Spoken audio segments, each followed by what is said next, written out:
ప్రభుత్వ విద్య వైద్య రంగాలకు బలోపేతం చేసి పేద ప్రజలందరికీ నాణ్యమైన ఉచిత విద్య ఉచిత వైద్యం అందించాలని సిపిఎం జిల్లా కార్యదర్శి మల్లు నాగార్జునారెడ్డి డిమాండ్ చేశారు.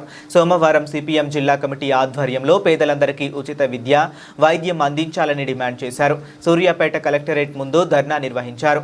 డిమాండ్ చేస్తూ సిపిఎం సూర్యాపేట జిల్లా కమిటీ ఆధ్వర్యంలో సోమవారం జిల్లా కలెక్టరేట్ ఎదుట ధర్నా నిర్వహించారు.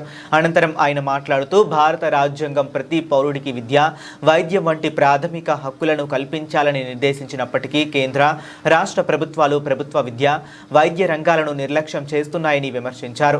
ప్రభుత్వ రంగాన్ని బలోపేతం చేయకుండా ప్రైవేటీకరణను ప్రోత్సహించడం వల్ల పేదలు మధ్యతరగతి కుటుంబాలపై తీవ్ర ఆర్థిక భారం పడుతుందన్నారు. సూర్యాపేట జిల్లాలో 23 మండలాలు 5 మున్సిపాలిటీలు ఉన్నాయి.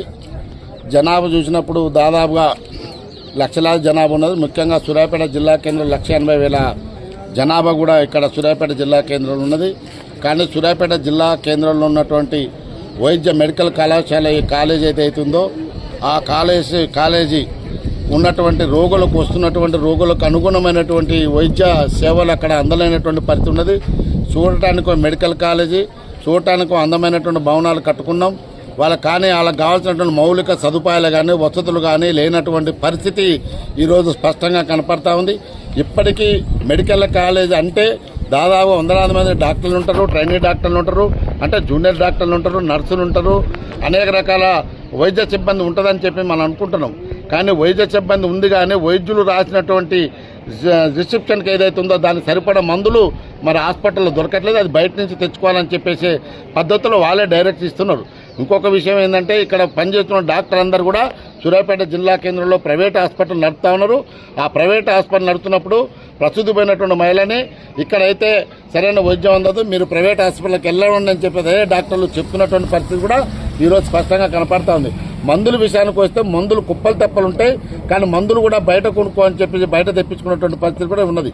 అట్లానే వచ్చినటువంటి రోగులు ఎవరైతే ఉన్నారో వాళ్ళకి సరిపడిన బెడ్స్ లేవు.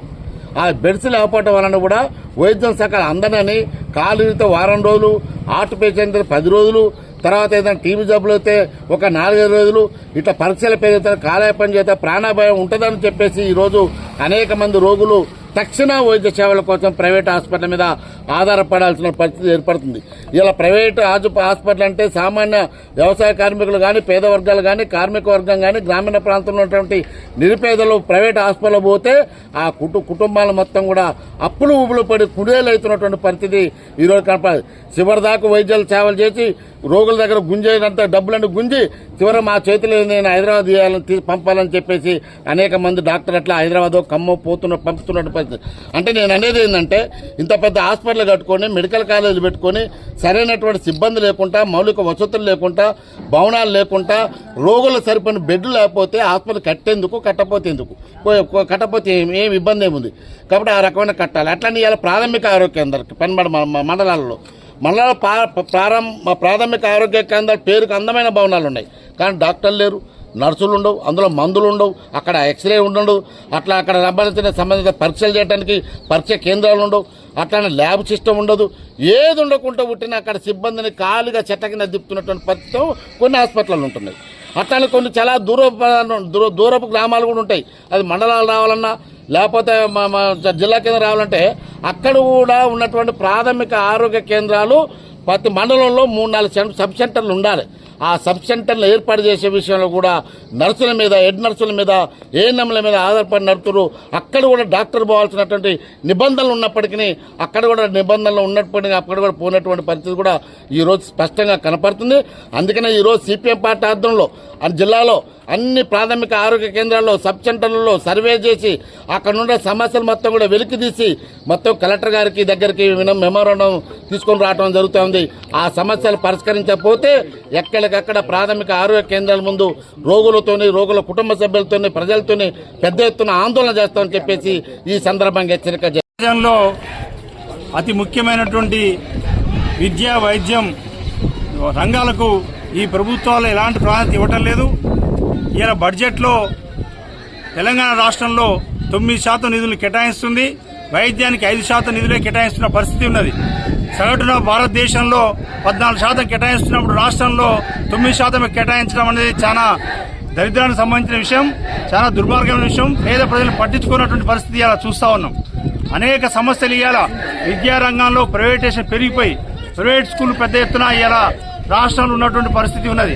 ప్రైవేట్ స్కూళ్ళల్లో గ్రౌండ్స్ లేకుండా, కనీస సౌకర్యాలు లేకుండా ఇలా అనేక ఇబ్బందులు పడుతున్నారు. పెద్ద ఎత్తున బిల్లులు వసూలు చేస్తా ఉన్నారు. విద్యార్థుల దగ్గర నుంచి ఫీజులు వసూలు చేస్తున్న పరిస్థితి విద్యాలయాల్లో ఉన్నది. అంతేకాకుండా వైద్యాలు ఒక్కొక్క మండలానికి ఒకటే ప్రైమరీ హెల్త్ సెంటర్ ఉన్నది. ఇవాళ సూర్యాపేట జిల్లాలో 23 ప్రైమరీ హెల్త్ సెంటర్లు మాత్రమే ఉన్నాయి. ఒక్కొక్క డాక్టరు ఉదయం నుంచి 12 గంటల వరకే ఉండే పరిస్థితి ఉన్నది. మిగతా గ్రామాలకు పోనటువంటి పరిస్థితి ఉన్నది.